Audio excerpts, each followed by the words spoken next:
जय जय शङ्कर हर हर शङ्कर जय जय शङ्कर हर हर शङ्कर जय जय शङ्कर हर हर शङ्कर जय जय शङ्कर.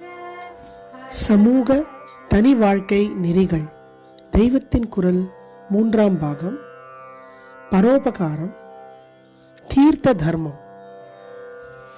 பூர்த்த தர்மத்தில் தீர்த்த தர்மத்தை விசேஷமாக சொன்னேன். ரொம்ப ஜல கஷ்டமுள்ள இடத்தில் கிணறு குளம் வெட்டுவதை ரொம்பவும் பெரிய தர்மமாக ஆதி நாளிலிருந்து ஸ்லாகித்து சொல்லியிருக்கிறது. இப்போது ராஜஸ்தான் ஸ்டேட்டில் சேர்ந்துவிட்ட ராஜபுத்தனம் ஒரே பாலைவன பிரதேசம் அல்லவா? அங்கே 7-8 மைலுக்கு ஒரு இடத்தில்தான் எவனாவது ராஜாவோ பிரபுவோ கிணறு வெட்டி இருப்பான். ரொம்ப ஆழத்தில், ஆதிசேஷன் தலை வரைக்கும் என்பார்களே, அப்படி பாதாளம் வரைக்கும் தோண்டிக்கொண்டே போய்தான் இப்படி அபூர்வமாக எங்கேயாவது கிணறு வெட்டி இருக்கும். அந்த கிணற்று கட்டைகளில் இந்த மகா பெரிய தர்மத்தை இன்னான் இன்ன ராஜா காலத்தில் பண்ணினான் என்கிற டீட்டெயில்ஸ் எல்லாம் சம்ஸ்கிருதத்தில் கல்வெட்டுகளாக பொறித்திருக்கும்.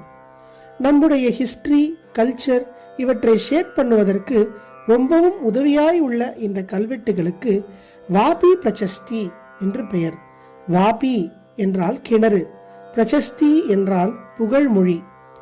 இப்போதும் ராஜஸ்தானியர்களான மார்வாரிகள் அவர்களுக்கு ஜல கஷ்டம் நன்றாக தெரியும். ஆதலால் கிணறு வெட்டும் தர்மத்தில் விசேஷமாக ஈடுபட்டிருக்கிறார்கள். கிராமப்புறங்களில் எல்லாரும் சேர்ந்து குளம் வெட்டலாம். இருக்கிற குளங்களை தூர்வாரி சுத்தம் பண்ணலாம். பெரியவன் சிறியவன் என்றில்லாமல் எல்லோரும் சேர்ந்து பண்ணுவது முக்கியம். கோட்டீஸ்வரனானாலும் பெரிய பண்ணையாரானாலும் அவனும் மண் வெட்டி கொண்டு வந்து போட வேண்டும். சாஸ்திரங்களில் அப்படித்தான் எழுதியிருக்கிறது. அஸ்திவாரக்கல் நாட்டுவது, டேப் வெட்டுவது முதலானதுகள் சாஸ்திரத்தில் இல்லை. எத்தனை பெரியவனானாலும் அவனும் வாஸ்தவமாகவே உடம்பு வேர்க்க மற்றவர்களோடு சரிசமமாக பூர்த்த தர்மம் பண்ண வேண்டும். ரதோத்சவத்தில் எல்லா ஜாதிக்காரர்களும் ஒன்றாக சேர்ந்து வடம் பிடித்து இழுக்கிற மாதிரிதான் இதுவும். தெய்வ பணியும் மக்கட்பணியும். ரதோத்சவத்தை விட்டுவிட்டு சோசியல் சர்வீஸுக்கு வாருங்கள் என்று சொல்வது தப்பு. நமக்கு இரண்டும் வேண்டும். இப்போதெல்லாம் தெய்வ காரியத்தை விட்டுவிட்டு சமூக சேவை செய்ய வேண்டும் என்பவர்கள் திருமூலர் திருமந்திரத்தை மேற்கோள் காட்டுகிறார்கள்.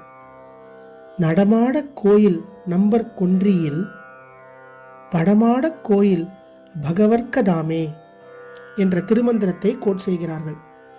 மக்களுக்கு செய்கிற தான தர்மங்கள் பகவானுக்கு பண்ணுகிற பூஜையாகும் என்று இதற்கு அர்த்தம். ஸ்ரீமத் பாகவதத்திலும் பகவான் லோகத்தையெல்லாம் பகவத் ஸ்வரூபமாக பார்த்து சேவை செய்வதும் பூஜைதான் என்கிறார். இப்படி சொன்னதால் பூஜை கூடாது, உற்சவம் கூடாது என்று அர்த்தமில்லை.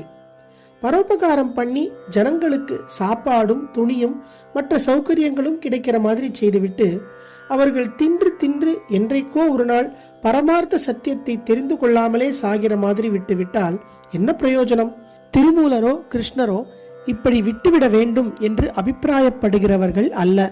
சாஸ்வத பிரயோஜனம் பகவானை காட்டிக் கொடுப்பதுதான். இந்த சரீரம் உள்ள போதே அவனை தெரிந்து கொள்ள வேண்டும் என்பதற்காகத்தான் இந்த உடம்புக்கு சோறு போட்டு இதற்கு வியாதி வந்தால் சிகிச்சை பண்ணி அறிவை வளர்க்கும்படியான கல்வியை தந்து உபகாரம் பண்ணுவதெல்லாம். ஆலய தரிசனம், உற்சவாதிகள் முதலியவற்றை நன்றாக அனுபவித்து பயனடைவதற்குத்தான் மற்ற சோஷியல் சர்வீஸ் எல்லாமே. நாஸ்திகனுக்கு வைத்தியம் பண்ணி ஆயுசை நீடிக்க பண்ணினால் அவன் மேலும் நாஸ்திக பாபத்தை விருத்தி செய்து கொள்ள இடம் தருவதாக ஆவதால் அவனுக்கு வைத்தியம் பண்ணாதே என்று ஆயுர்வேத சாஸ்திரத்தில் சொல்லியிருக்கிறது. ஆனபடியால் மக்கள் பணியெல்லாம் அந்த மக்களை பகவானிடம் சேர்ப்பதற்குத்தான். அதனால் எல்லோருமாக சேர்ந்து ஆலய திருப்பணி செய்தால், மெய் வருத்தி ஒரு கோயிலுக்கு மதில் கட்டினால் அதுதான் ஜனங்களுக்கான மகா பெரிய சிரமதானம். ஆத்மார்த்தமாகவே பல சமூக சேவைகள் உண்டு. உதாரணமாக மகான்களுடைய நூல்கள், மகான்களை பற்றிய நூல்கள், புராணங்கள், ஸ்தோத்திர கிரந்தங்கள், துதிப்பாடல்கள், முதலியவற்றை அச்சிட்டு ஜெயிலில் இருக்கிறவர்களுக்கும் ஆஸ்பத்திரியில் இருக்கிறவர்களுக்கும் இலவசமாக கொடுப்பது ஒரு பெரிய பரோபகாரம். அந்தந்த அத்தாரிட்டி நிர்வாகிகள் அனுமதித்தால் இந்த இடங்களில் மத சம்பந்தமான பேச்சு, பஜனை, காலக்ஷேபம் இதெல்லாம் நடத்தலாம். ஜெய ஜெயசங்கர, ஹரஹர சங்கர, மகாபிரிவா சரணம். जय जय शङ्कर हर हर शङ्कर जय जय शङ्कर हर हर शङ्कर जय जय शङ्कर हर हर शङ्कर.